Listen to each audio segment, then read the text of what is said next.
Hi and welcome to Old Time Knowledge. Well, in this video I am going to be roasting chickens.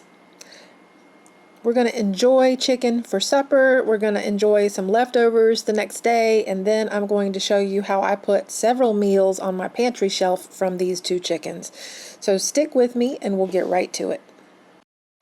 Alrighty, so I got a couple of chickens from Walmart. I actually just ordered the 2 chicken pack, but they were out, so I ended up getting a different kind instead, which is one I don't normally get because they're a little more pricey, but I'm really meaning to make a roasted chicken for supper. Plus, I want to get some good bone broth on my shelf and some chicken soup on my shelf, so here we go. I'm going to get one chicken ready first and show you how I roast it, and then I'll take you through that process, and then we'll move on to making the bone broth and the canning process and all of that. Just think of what you can do with roasting a chicken. And a lot of times getting just a chicken to roast is not super expensive, especially if you can get that 2-pack deal that they often have at Walmart. But obviously you can roast it and just eat it like that, just roast the chicken. You can take parts of the chicken, like, the meat, and make soups. You can make casseroles and things like that. Not only can you just make your soups to eat at home, you can also can up the chicken once you've roasted it and some broth, and that's delicious. It's so good. And when you have the bone broth, that is super duper healthy. And I see a lot of people talk about making bone broth, but really they're just making like chicken stock, I think. Because with bone broth, you actually need to cook the chicken, the bones and everything, whether it's chicken bones or whether it's beef bones, until the bones are really crumbling. That's when it's extracted all the good minerals and all the collagen and all the good stuff from the bones soaking. And that you'll know you're ready when the bones just will crumble, when they'll just break apart, just snap. Like if you pick one up and you give it a little resistance, it'll just crush under the pressure of your fingertips or come apart. And that's when you know you've got great, wonderful bone broth. Now, as you see here, I'm just plucking some feathers out of this bird. There were still some feathers on this chicken, and I don't really care to eat those, so getting rid of those. I didn't see any of the giblets inside, so I guess we won't be having those. I thought that they came with it, and if they did, I certainly would have pulled them out and then used them to make some gravy, but there's not any, and that's totally fine. I'm the main person who likes gravy here. So anyway, I'm getting some sea salt. Of course, I've got one hand that's clean and one hand that's been handling the chicken, so I'm trying to be careful to not cross-contaminate anything. I've just poured some salt out into the lid, and I'm going to salt this really good. I'm going to add all my seasonings right here in the skillet. And as you can see, I've got my oven preheated to 425. I like to cook it at this temperature because it just really gets it seared on the outside first, and then it goes ahead and cooks the inside quickly, and I cook it until the internal reading of like the thigh meat is at 165, and then I know it's done and it's ready to go. As you can tell, I've obviously sped this up because you understand what's happening as I'm seasoning this chicken. What I normally like to put on a chicken is sea salt or salt. I mean, if you just have regular salt, that's fine. Then I make sure I sprinkle it real good all over with pepper. I use some paprika. Sometimes I'll use garlic. Sometimes I'll use onion. It just depends on what I'm in the mood for. Sometimes instead I'll use something like the fine herbs, like the little, or herbs de Provence or something like that. And of course, it's got to have some butter, and so sometimes you'll see people put butter under the skin. Sometimes I'll just rub it on. I haven't found that it makes a whole lot of difference, y'all. I mean, I don't like putting it under the skin all the time because sometimes it can tear the skin. And I want to keep the skin as nice as possible on the bird, so I'm going to get this in the oven and bake it. And in the meantime, I'm going to go ahead and get the next chicken ready.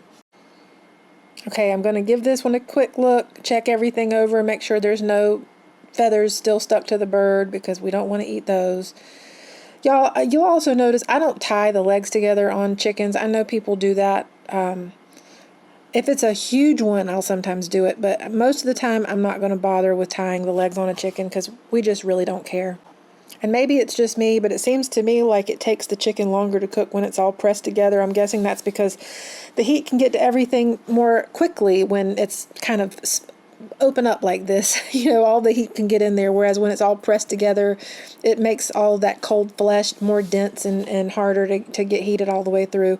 But I'm just, using the same seasonings on this one as I did before. Salt, pepper, paprika, garlic, onion powder. It's so good, y'all. I like the look of paprika on a chicken, but I like the look of herbs as well. But this time I just happened to be in the mood for it this way. There's no hard and fast rule. You put the things on the chicken that you like. All right, here they are in the oven, and the butter is melting around that first chicken in the skillet. So I'm just going to get my little silicone brush and just baste it. And I do this all through the baking process. I'll come back over it, and any butter that's melted, any butter that's gone around it, I'll pick up and just coat the chicken because I love that buttery skin. Oh, it's so good, y'all. So I'm just going to get this spread on here, and if hopefully all y'all know this, but like if you do something like this and you're doing something with raw chicken, please make sure you wash your brush or whatever. Don't cross-contaminate. Okay, now the first one is ready, so I'm going to go ahead and take it out. You see I got a pan of cornbread over there, so that's just waiting for us to eat. But here is the first one, y'all. Isn't that pretty? Look at that. Look at that. Look at that golden crust, just brown, just buttery, delicious. Oh, this is going to be so good, y'all. I'm just telling you right now. And my cleaned brush, it's not a cross-contaminated brush. But see, now I'm giving it another baste, even now that it's done. Just adding, spreading a little bit of that butter around. This is so good, y'all. So I'm not going to show you about carving it up because people can carve up their chickens different ways. I just want you to see this before I move on to the next step, which is what I like to do after we have actually enjoyed eating chicken for supper and maybe some the next day, and how I like to now turn what's left into lots of meals on my pantry shelf. All right, so this is after supper. I've gotten all the bones out of the chicken. I should say I've gotten all the meat off of the chicken. I've put all the meat in a Ziploc bag and put it in my refrigerator, so it's going to be refrigerated and everything. I'll have that for when I can everything up.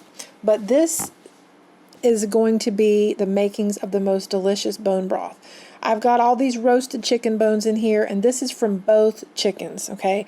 This thing is full of chicken bones. You can even take the bones that come from, when you had chicken for supper, whatever bones you had left from whatever piece you had, save them. Don't throw them away, because they're going to go in here and they're going to be cooking for like 12 hours.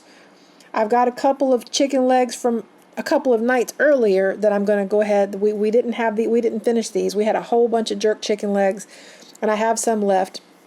So I'm actually going to just take the meat off of those that we're not eating, and I'm going to throw these bones in here because I don't want to waste any of the bones. You can save bones anytime you're cooking chicken or whatever after you've cooked it. Just put them in your freezer in a Ziploc bag or something and save them, because if you add them to something like this, before you know it, you'll have enough bones for a delicious bone broth, and it's so nutritious. Yes, I have this filled to the complete top, and that's okay. It's fine. So I'm just going to put the lid on, and I'm going to be going to bed. And as I said, this is going to go for like 12 hours, 10 hours. Well, I mean, you'll know when it's done, because if you check the bones, they're going to be crumbly. And I'm going to show you what I'm talking about. All right, so it's the next day, and I'm going to show you what these look like and how I know that this bone broth is ready. Okay, I'm going to get a bowl and just start taking some of these bones out, and it'll give you a chance to see the quality of the bones, or I should say the condition of the bones. And I'm taking the spoon, and I'm literally able to just crush some of these bones. I'll show you. I'll give you a close-up in a minute. Right now, these are just the wing. They float to the top. Obviously, the bigger ones tend to be more towards the bottom. The lighter ones are at the top, but I'm just digging them out, and I'm going to show you. It's also real hot right now, but I will show you what they look like so that you know that they're done. And you'll want to check before you start taking all of your bones out. You might just want to take one out and put it aside so that you can see how it looks. But once I get to where I can kind of handle these a little bit, I'll show you. I just happen to know because I know how long that they've been in there. Okay, quick detour. This is actually from another time of making bone broth, but look at this. See, I realized when I was trying to show you before, I didn't get video of me actually crumbling these, but I just wanted to show you how easy these just crumble apart. So this is just another time when I made bone broth, and I just wanted to show you the bones, but now I'm going to go back to this pot of bone broth and get it canned up. Look at this. See? Look how crumbly that is. That's what you want. Alrighty, so now we're back to the crock pot, and at this point I'm just straining the broth that's left into my jars. I have like a little strainer and I have it sitting in my funnel, and the reason why is because that way it just keeps the broth a little clear. You might not mind having the little bits and pieces floating in the jars, but because I end up using bone broth for all kinds of things, sometimes I don't want little bits and pieces of things floating in it, so that's why I do this, but you don't have to. This is just what I do. So I'm going to get these jars filled up, and I'm going to have to add some more jars here because I'm not going to have enough. But you're going to get a lot of mileage out of the bone broth that you get from something like this. And then this is still not the chicken soup that I'm going to be canning from the actual chicken meat, but I'll get to that. So just bear with me. You're going to be amazed at all that you can get from a couple of roasted chickens, and if you just had one roasted chicken, you still could get a lot from it. So, okay, here's some vinegar. I'm using this to clean the rims of my jars because if there's any grease around the rims, you definitely want to clean that off because it's going to keep the lids from getting a good seal. And so you just do that, and then I'll get the lids on the jars. I'm pretty sure that this time I'm just using the ball lids, and the reason why is because ball lids have been unreliable for me, but I don't mind using them for something like bone broth because if it has to reprocess, it's not a big deal. If I want to make sure my jars are going to seal, I'm probably going to use 4 jars lids because those have proven to be way more reliable in the last year or two. And so that's what I tend to prefer. But this is just broth. Broth process is way less time than soups or meats or anything like that, and it's not going to get ruined if it has to be reprocessed. So I'm just using the rims and lids that come with these jars. Let me finish getting these filled up, and then this will be my first canner load. I could do 2 canner loads. I could do just broth, and then I could do chicken soup, but right now I'm just using my smaller canner, so that's why I'm just going to get these going, get these processed, and then do the next batch. All right, so I have 9 pints altogether. I've just cleaned these rims with some vinegar. Now I'm going to get the lids on and get these, get the rings on, and get these in my canner and get them processing. All right, so let me move these over. I always put a little splash of vinegar in my canner just to keep mineral deposits from forming on my jars. I'm not going to take you through the whole canning process because I have so many canning videos, but you can see the 9 pints in my canner. I process them for 25 minutes, and then once they're done, I just take them out and put them aside, and then I'll be ready to process my next batch, which is going to be chicken soup, which I won't be using the bone broth for. And the reason for that is I like to have the bone broth separate because I use it in so many things. A lot of times I'll use it if I'm just making rice. I'll use it for a base for other soups. There's just so many different things to use bone broth for, but if somebody's sick, bone broth is a wonderful medicinal thing to have. It's just got so much nutrition in it. So this is the bone broth and it's ready to go, but now it's time to move on and make some chicken soup. So when I do this, I have the chicken that I put in the refrigerator from the roasted chickens, which we didn't eat. And I'm just going to take this and I'm just going to chop it up, and I'm going to fill these 6-pint jars with this chicken. And I'll be using chicken base for this, like chicken stock base or bouillon. And the reason why is because this is just going to be for just, those quick pots of chicken soup, whether it's chicken and rice soup or chicken noodle soup or whatever. The idea is just to have some chicken soup on the shelf that I can then add other things to when I'm ready to make them. And if I want, I can add bone broth to it. But I just, like I say, I like to keep the bone broth separate because chicken soup might be just any random day. But sometimes you might need bone broth if somebody's sick or just feeling under the weather, or you're wanting to have a meal, you know, that's more nutritious that you might not have a lot of meat with. But if you have the bone broth, that's just going to really amp it up. So, you know, I've filled up these jars. I'm not using much of the skin. And I'm just going to put in some of the bouillon, or it's actually, I think what I have right now is this chicken base from Sam's Club. It's not my favorite kind, but it's what I have, so I'm using it up. And I'm just going to put a big spoonful in each one of these jars just to have some broth in there.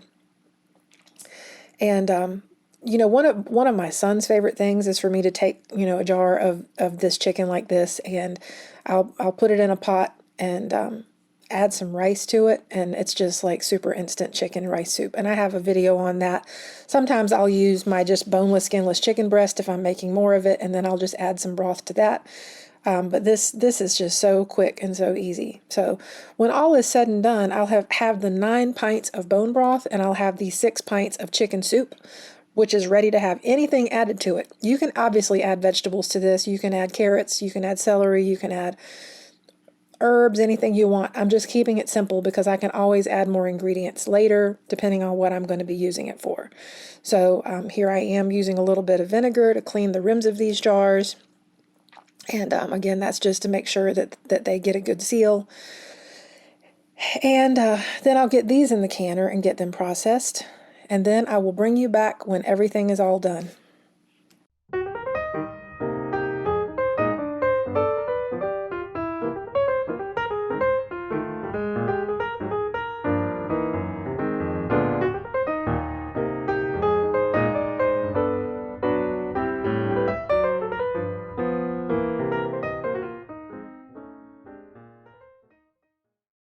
Okay, so once all is said and done, here they are on my pantry shelf, the pints of chicken soup, the pints of bone broth, and I'm doing this all the time, y'all. I mean, I roast chickens pretty regularly, and I'll frequently make bone broth to go with them, and you can see I've also got my boneless, skinless chicken breast over here, which I have other videos about. I'll link those in the description below.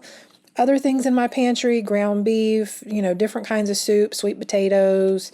I've got some collards up there, more ground beef, other kinds of soup. I've got a box here waiting for some more jars that I'm going to be canning and putting on the shelf. Jalapeno peppers, Amish chicken and corn soup, more chicken soup up here, this kind that has carrots and celery in it. I do all kinds of things. There's my summer vegetable soup, quarts of chicken bone broth, some more pints of chicken soup. So you see, this is something I do a lot of and I use a lot of it. So you go ahead and roast a chicken and make some bone broth and can it up, and let me know what you think in the comments below. What would you use bone broth for if you had it in your pantry? Or jars of home canned chicken. There are so many things. I'm going to link some ideas in the description below. Thank you so much for watching, and I'll see you again soon. Bye-bye.